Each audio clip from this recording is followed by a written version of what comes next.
আমার আপনার নবীজির মাধ্যমে আল্লাহ রাব্বুল আলামিন নবী আসার ধারাবাহিকতাকে খতম করে দিয়েছেন, শিলমোহর মেরে দিয়েছেন।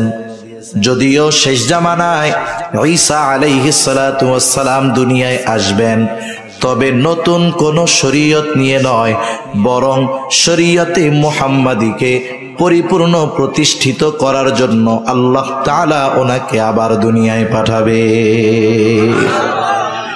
এই বিষয়ের দ্বারা যে খতমে নবুয়াত অকার্যকর হয়ে যায় বিষয়টা এমন না। আমাদের দেশে কয়েকটা ফিতনা আছে, ঈমান বিধ্বংসী ফিতনা। এর মধ্যে একটা ফিতনা কাদিয়ানি ফিতনা, এর মধ্যে আরেকটা ফিতনা খ্রিস্টান মিশনারির ফিতনা। এই দুইটা ফিতনা, এই দুইটা জিনিস গোটা বাংলাদেশে মুসলমানদের ঈমান হরণ করার প্রধান এজেন্ডা বাস্তবায়ন করার অপচেষ্টা করতেছে। শুরু হয় কোথায়? যেখানকার মানুষ অভাব পীড়িত মানুষ, যেখানে উলামায়ে কেরামের পদচারণা কম। অনেক সময় মানুষ চিন্তা করে, ভাই নুন আনতে পান্তা পুরায়, পড়ালেখার টাইম কোথায়? এরকম কিছু এলাকা আছে না, যে অভাব দারিদ্রতা এমন যে যেখানে জীবন বাঁচিয়ে রাখা দায়, সেখানে লেখাপড়ার সুযোগ কোথায়? রুটি রুজি জোগাড় করতে গিয়েই তো জীবনটা শেষ। সেজন্য প্রথম টার্গেট একেবারে উত্তরবঙ্গের শেষ এলাকাগুলো, যেখানের মানুষ গরমেও কষ্ট, শীতেও কষ্ট। প্রতি বছর বন্যায় তাদের ঘর বাড়ি প্রতি বছর দুই একবার দোয়া মোছা হয় আর কি। আরেকটা হলো পার্বত্য অঞ্চলে, যেসব জায়গায় এদের ওই মিশনারি গুলো চলে, ওদের মূল মিশন হলো মানুষদের ঈমান ধ্বংস করে দেওয়া। তাহলে এক নাম্বার কাদিয়ানি, দুই নাম্বার খ্রিস্টান মিশনারি। এই খ্রিস্টান মিশনারি যারা ওরা সরলমনা মুসলমানদের ঈমান ধ্বংসের প্রথম কার্যক্রম শুরু করে সেবার মাধ্যমে। কিসের মাধ্যমে? সেবার মাধ্যমে। কারণ উত্তরাঞ্চলের এমন এমন জায়গা এখনো আছে কল্পনাতীত বিষয়, সেসব জায়গায় মানুষ সহজে যাইতে পারে না, যাইতে চায় না। একেবারে দুর্গম এলাকায় চরের মধ্যে দিয়া, বালুর মধ্যে দিয়ে হেঁটে হেঁটে 15, 20, 25 কিলো দূরে গিয়ে একটা জনপদ, জনবসতি। না যায় গাড়ি, না যায় নৌকা। এখন 20-25 কিলোমিটার, 30 কিলোমিটার ওই বালুর মধ্যে পায়ে হাইটা যদি আমাদের যাইতে বলেন, যাওয়ার আগে বালুর মধ্যে শেষ হয়ে যেতে হবে। ওরা গিয়ে ওই সব অঞ্চলে, ওর টাকা পয়সার অভাব নেই। আমাদের মুসলমান সম্প্রদায় যারা গোটা দুনিয়ায় মুসলমান যারা আছে, আমাদের সম্পদ হইলে আমরা বিলাসিতা করার চেষ্টা করি। দেখেন না, শুনেন না মাঝে মধ্যে যে আরব দেশের অমক প্রিন্স অমক দেশে সফরে গেছে, যাওয়ার সময় সে সিঁড়ি নিয়ে গেছে, স্বর্ণের সিঁড়ি। আবার বাথরুম করবে, কমোড বানায় নিয়ে গেছে, স্বর্ণের কমোড। এরা সম্পদ পাইলে বিলাসিতা করে, আর ওই খ্রিস্টানেরা সম্পদ পাইলে তাদের ওই ধর্মকে গোটা বিশ্বের মানুষের কাছে পৌঁছে দেওয়ার জন্য তাদের জীবনের অর্জিত সম্পদগুলোর বড় একটা অংশ খ্রিস্টান মিশনারিতে দান করে দেয়। পৃথিবীর অন্যতম ধনী বিল গেটস, তার উপার্জিত সব সম্পদের প্রায় 60% উপরে টাকা সে খ্রিস্টান মিশনারিতে অলরেডি উইল করে দিচ্ছে, যে আমার এই 60% টাকা এগুলা মিশনারির জন্য ব্যয় হবে। কি চিন্তা করতেছেন? এই অর্থ দিয়ে দিয়ে, সেবা দিয়ে দিয়ে সরল মনা মুসলমানদের মন আগে জয় করে। স্বাভাবিক আমরা মানুষ, একজনের দ্বারা যদি বারবার বারবার আমার মৌলিক চাহিদা মিটে, প্রয়োজন মিটে, এক সময় তার প্রতি আমার একটু দুর্বলতা আসবে, স্বাভাবিক বিষয়, ঠিক কিনা বলেন? আর স্বাভাবিক প্রত্যন্ত অঞ্চলের মানুষ শিক্ষার ব্যাপারে কমতি থাকে, দ্বীনের ব্যাপারেও কম জানে, দুনিয়ার ব্যাপারেও কম জানে। এই সুযোগটা তারা ব্যবহার করে আস্তে আস্তে ওই মানুষগুলোকে খ্রিস্ট ধর্মের দাওয়াত দেয়। স্টেপ বাই স্টেপ, ধাপে ধাপে দাওয়াত দেয়। এই সময় তারা আমাদের নবীজির ব্যাপারে এ কথা বলে যে, শোনো, তোমাদের হুজুররা বলে তোমাদের পরে নাকি, নবীজির পরে নাকি আর কোনো নবী আসবে না। তাই ঈসা আলাইহিস সালাম দুনিয়ায় আসবে, তোমাদের হুজুররাই কথাও বলে না? হ্যাঁ বলে। তাইলে তোমাদের নবীর পরে যদি ঈসা আলাইহিস সালাম আবার দুনিয়ায় আসে, উনি তো নবী, তাই না? বলে হ্যাঁ। তাইলে উনি যদি আবার নবী আসে, তাহলে শেষ নবী কেমন করে মুহাম্মদ সাল্লাল্লাহু আলাইহি ওয়াসাল্লাম হইল? মূর্খ মানুষ। বোঝে না, তখন চিন্তা করে, হয় এটা তো বাস্তব, ঈসা আলাইহিস সালাম তো নবী, আমাদের নবীও নবী। এই যে তাহলে ঈসা আলাইহিস সালাম যদি আমাদের নবীর পরে আসে নবী হিসাবে, তাইলে তো উনি তো নবী। মুহাম্মদ সাল্লাল্লাহু আলাইহি ওয়াসাল্লামের পরে আসলো। এখন আস্তে আস্তে অজ্ঞতার কারণে প্রথমে মাথার মধ্যে সংশয় ঢুকায়া দেয়, সংশয়। এরপরে আস্তে আস্তে হয়তো আরো কিছু কথার পরে সেও বিশ্বাস করে নেয় যে ঈসা আলাইহিস সালাম শেষ নবী। নাউযুবিল্লাহ। ঈসা আলাইহিস সালাম শেষ সময়ের ত্রাণকর্তা হবেন। তার ঈসাই ধর্মের উপরে যারা থাকবে তাদেরকে তিনি মুক্তির ব্যবস্থা করে দিবেন। এই ধরনের ভ্রান্ত বিশ্বাসে বিশ্বাসী করে সরল মনা মুসলমানদের ঈমান হরণ করা এদের দায়িত্ব। এখন আমি কি জন্য এই কথাটা বললাম, পরেও কাজে লাগবে। মনে করেন একটা অনুষ্ঠান শুরু হবে 10টায়, কয়টায়? আপনাদের এইখানে হয়তো যে ব্যক্তি, এক ব্যক্তি আছেন যে যিনি সবার আগে আইসা বসছেন, একজন আছে না যে তো আসছে সবার আগে। মনে করেন আধা ঘন্টা বসার পর উনি যে কোনো কারণ বশত একটু জরুরত সারতে গেলেন। জরুরত সারার পরে উনি যখন আসলেন, আইসা দেখলেন যে 500 মানুষ হয়ে গেছে। উনি 500 মানুষের পরে আবার আসলেন, আসছিলেন সবার মধ্যে ছিলেন না। আবার যখন আসলেন তখন দেখেন কি লোকজন ভরপুর। এই লোকের ব্যাপারে কি বলবেন যে উনি সবার লাস্টে আসছে? উনি আসছে কখন? সবার আগে। কখন আসছে বলেন না? ঈসা আলাইহিস সালাম আমার আপনার নবীজির আগে দুনিয়ায় আসছেন। আল্লাহ তাআলা ওনাকে কারণবশত তুলে নিয়ে গেছেন আসমানে, উনি ওইখানে আছেন। আবার আল্লাহ তাআলা ওনাকে দুনিয়াতে পাঠাবেন। কেন পাঠাবেন? নতুন কোন শরীয়ত দিয়ে নয়, নতুন কোন জীবন ব্যবস্থা দিয়ে নয়, বরং এই শরীয়তকে বিশ্বব্যাপী প্রতিষ্ঠার দায়িত্ব নিয়েই তিনি দুনিয়ায় আসবেন।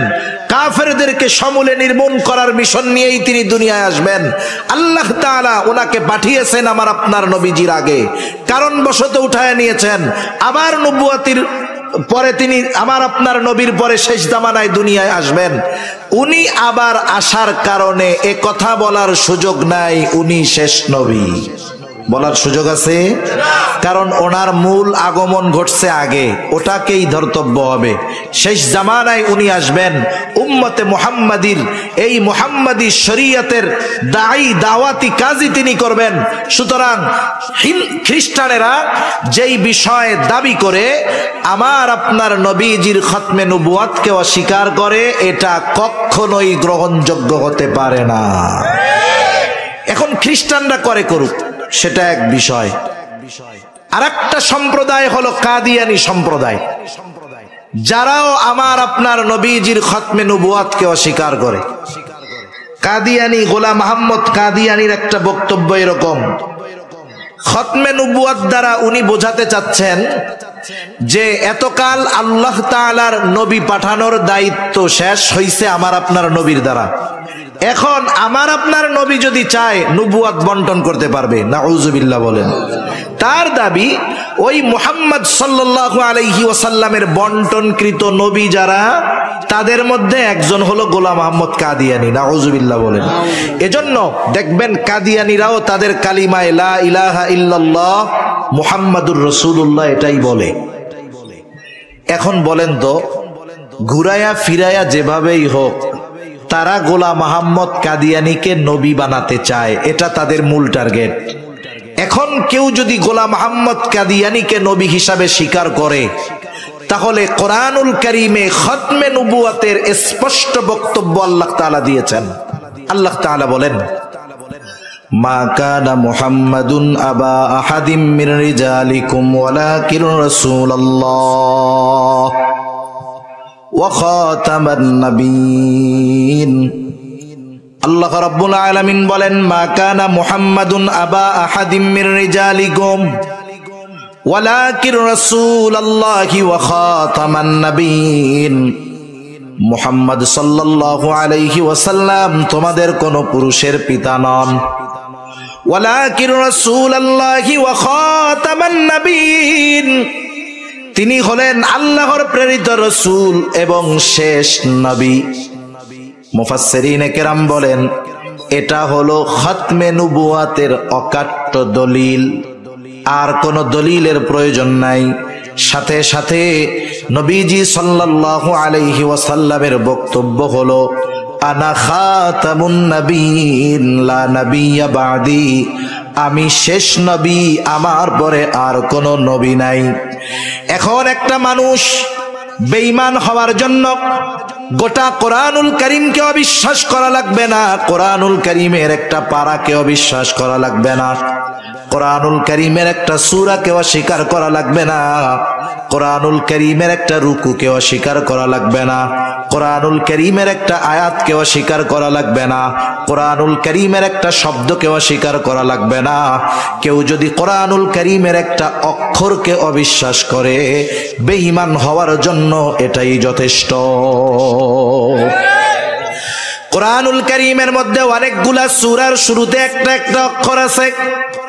যেমন এক সূরার শুরুতে আছে কফ, আরেক সূরার শুরুতে আছে সদ, আরেক সূরার শুরুতে আছে নুন, একটা একটা অক্ষর। এখন যদি গোটা দুনিয়ার মুফাসসিরদেরকে জিজ্ঞাসা করা হয়, বলেন তো নুন শব্দের অর্থ কি, কফ শব্দের অর্থ কি, সদ শব্দের অর্থ কি, গোটা দুনিয়ার মুফাসসিরিনে কেরাম এই বিষয়টাতে একমত, একই বক্তব্য।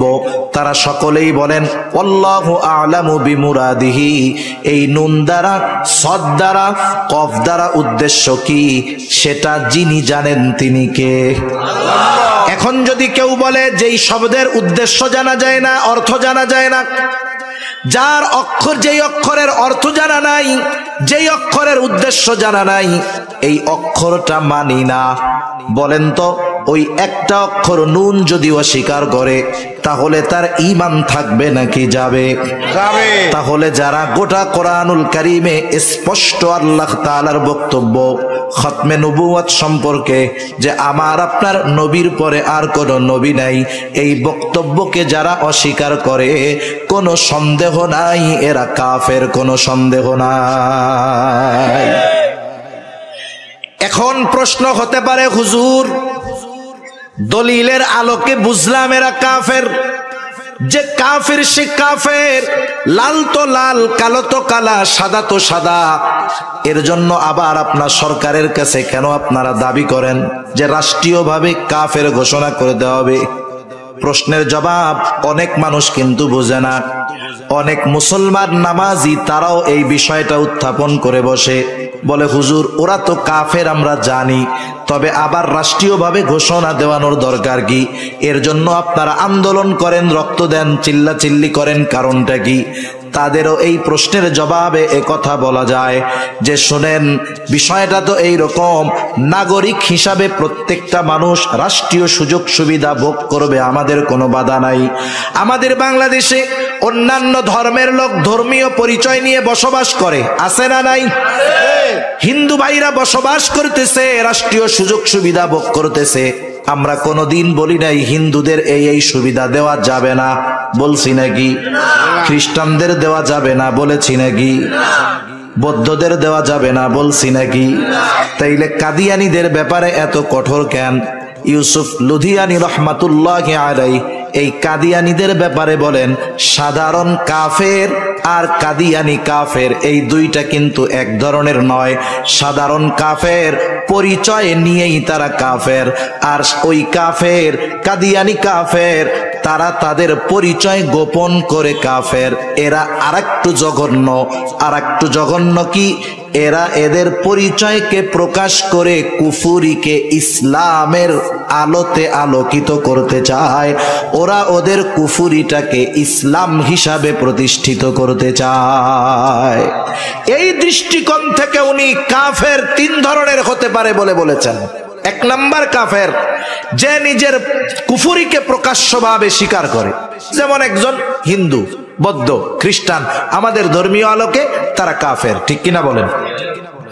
আরেক দল হলো কুফুরি গোপন করে, এরা হলো মুনাফিক। কুফুরি গোপন করে, ইসলামকে দেখায় যে আমি মুসলমান নামাজি, এরা মুনাফিক। আরেক দল, এরা কুফুরি গোপন করে ওই কুফুরিকে ইসলাম হিসাবে প্রতিষ্ঠিত করতে চায়।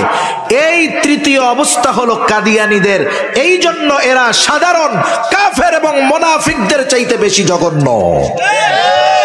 এখন প্রশ্ন হলো, আমাদের প্রত্যেকের পরিচয়ের মধ্যে লেখা থাকে দেখবেন, বাপের নাম, দাদার নাম, তারপরে কোন দেশি মানুষ, বাংলাদেশি, ধর্ম কি, ইসলাম, আমরা লিখি সুন্নি ব্রাকেটে, ঠিক না?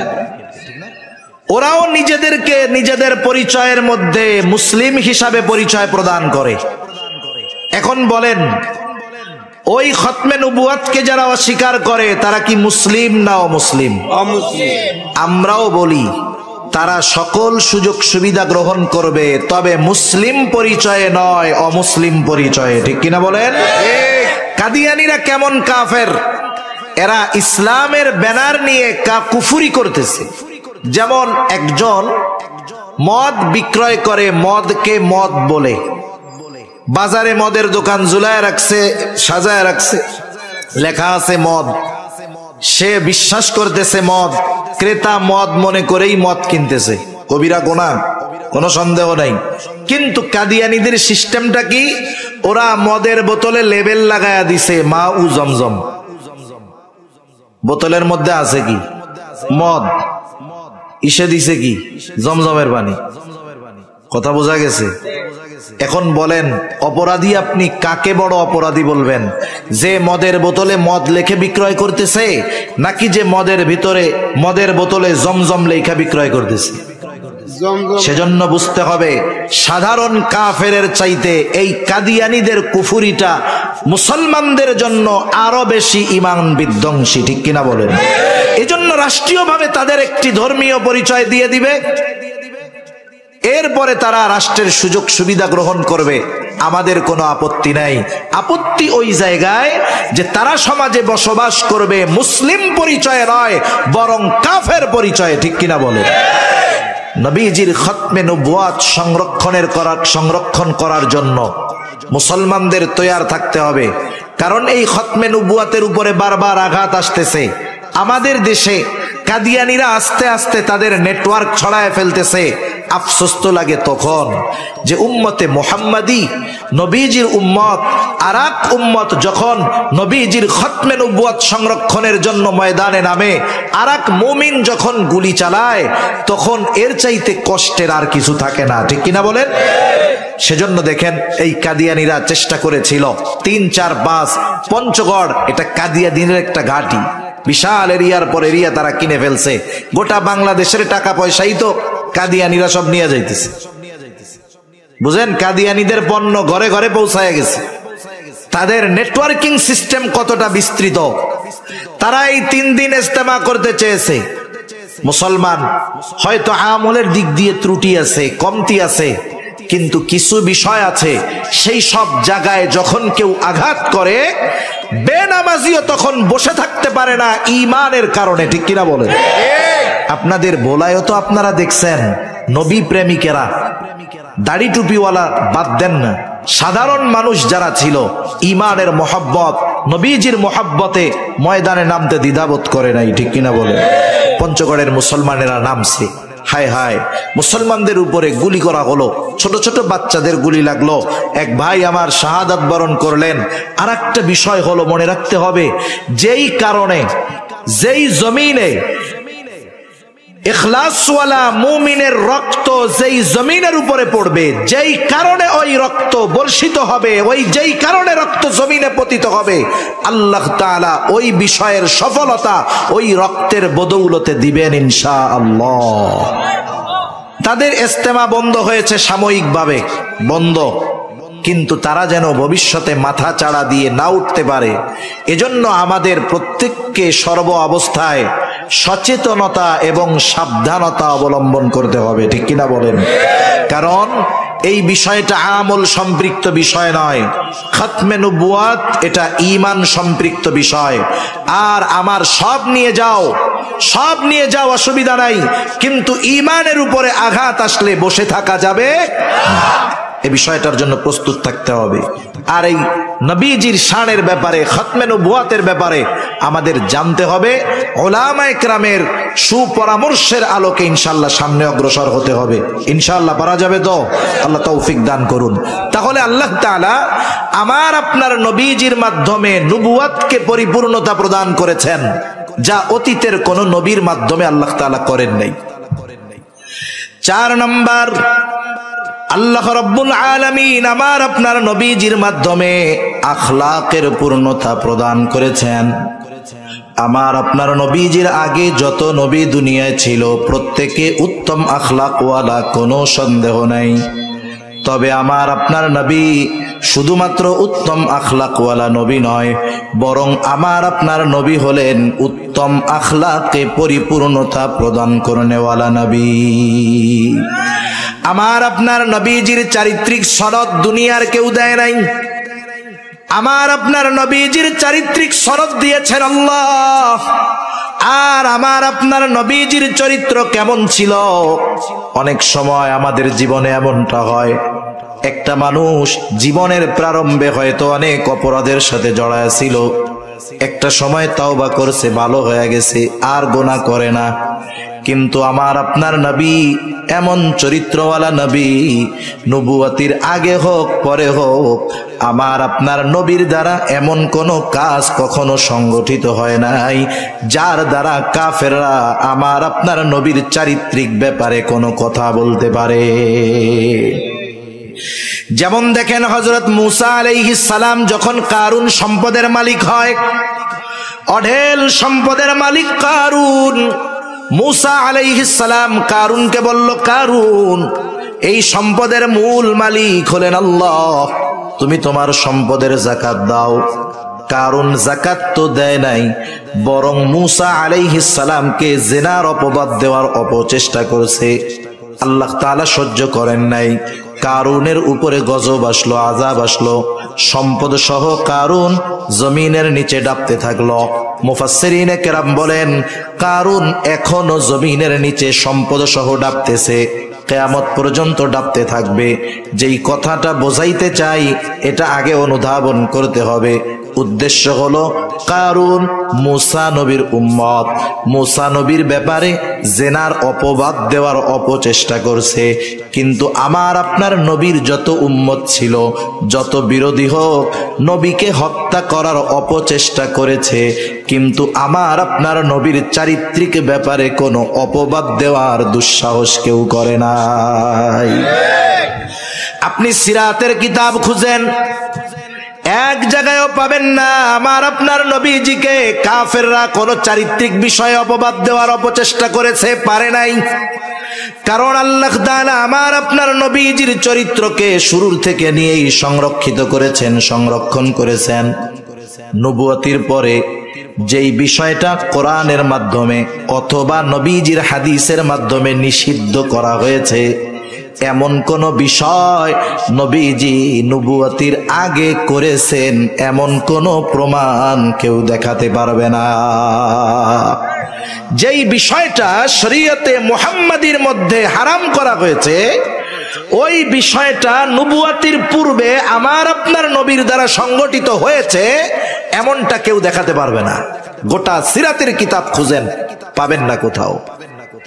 বরং রাসূলুল্লাহ সাল্লাল্লাহু আলাইহি ওয়াসাল্লামের যৌবনকালে কাফেররাই আমার আপনার নবীজির চারিত্রিক ব্যাপারে বলেছে সাদেক, আমিন, সত্যবাদী, আমানতদার।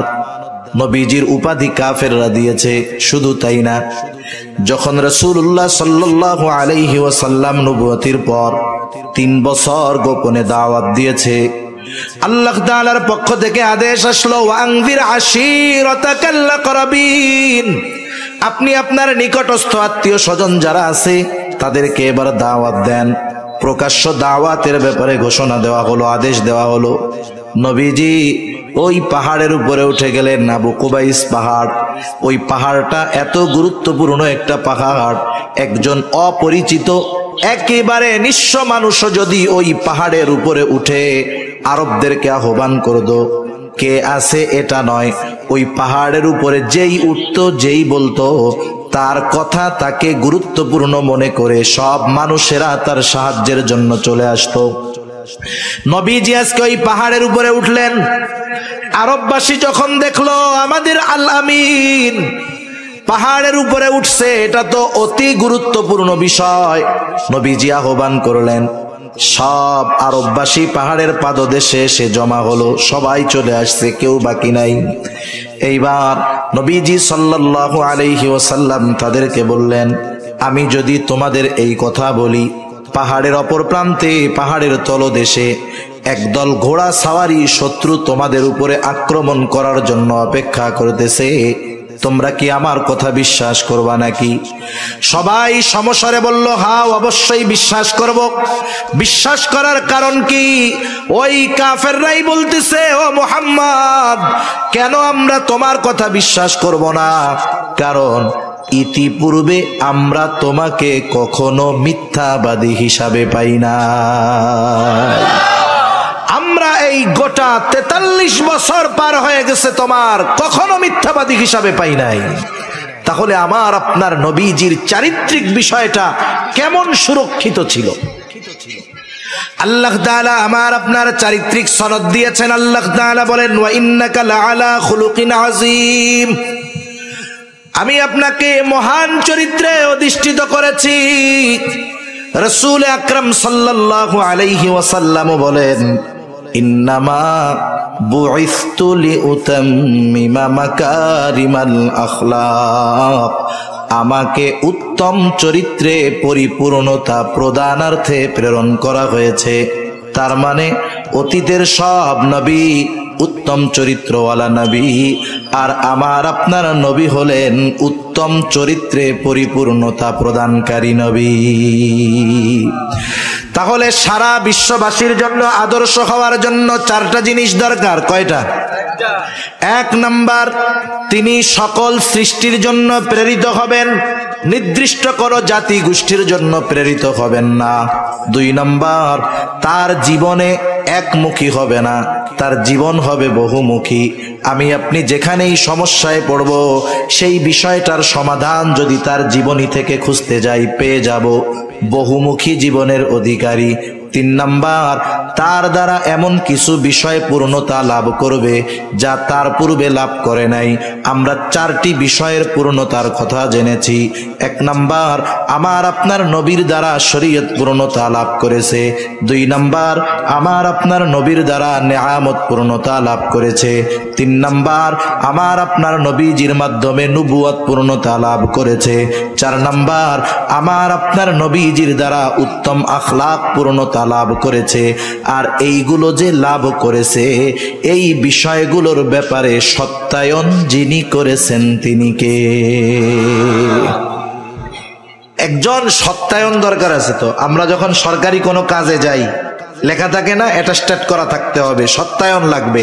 একজন গেজেটেড অফিসারের সত্যায়ন লাগবে যে হ্যাঁ উনি ভালো মানুষ। এই অনেক সময় সম্পর্ক ভালো থাকার কারণে আমরা অপরিচিত মানুষ। সত্যায়ন করার শর্ত কি? সত্যায়ন করার শর্ত হলো, যিনি সত্যায়ন করবেন, যার কাগজপত্র সত্যায়ন করবেন, তাকে চিনতে হবে, জানতে হবে। কিন্তু অনেক সময় কি হয়, আমার পরিচিত এক অফিসার আছে, ওই অফিসার তারে চিনে না, ওর কাগজপত্র নিয়ে বলি একটু সত্যায়ন করে দেন, আমার পরিচিত মানুষ, আমার খাতিরে সত্যায়ন করে দেয়। আছে না নাই? এই কাজটা যদিও আনলিগ্যাল হয়েছে, অনেক সময় আমাকেও করা লাগে, কিছু করার নাই। তো তা যাই হোক, আল্লাহ তাআলা এই বিষয়গুলোর পরিপূর্ণ সত্যায়ন করেছেন। 4 নাম্বার যেই জিনিসটা লাগবে, তার কাছে প্রেরিত ওহির বিধান এবং তার জীবন আদর্শ নির্ভুল ভাবে তার উম্মতের কাছে সংরক্ষিত থাকতে হবে।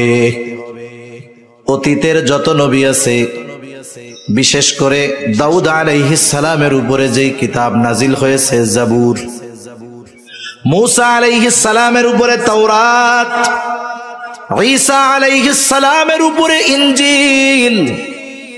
একটু বলেন তো, এই যে কিতাবগুলো আল্লাহ তাআলা নাজিল করেছেন, ওহী, এইগুলা কি দুনিয়ায় সংরক্ষিত আছে নাকি? একটাও নাই। বরং ঈসা আলাইহিস সালাম দুনিয়া থেকে যাওয়ার 100 বছরও লাগে নাই, ইনজিলের সব কিছু পাল্টায়া 12টা বাজায় দিয়েছে। মূসা আলাইহিস সালামের উম্মত তাওরাতকে নিজেদের পেট পূজার মাধ্যম বানায় নিছে। মন যেমনে চাইছে, যা মন চাইছে রাখছে, যা মন চাইছে বাদ দিছে। কেন? সূরা মায়েদার মধ্যে আল্লাহ তাআলা জানায় দেন, কারণ এই তাওরাতের হেফাজতের জিম্মাদারি আল্লাহ তাআলা দান করেছিলেন নবীদের, আল্লাহ তাআলা দিয়েছিলেন রাহেবদের, আল্লাহ তাআলা দিয়েছিলেন ফকিহদের। ওই উম্মতের নবীরা, ফকিহরা, আলেমরা তাদের নবীজির ওহী সংরক্ষণের দায়িত্বে নিয়োজিত ছিল, যার কারণে নিজেদের প্রয়োজনে ওহীর বিধানকে তারা পরিবর্তন করে ফেলছে।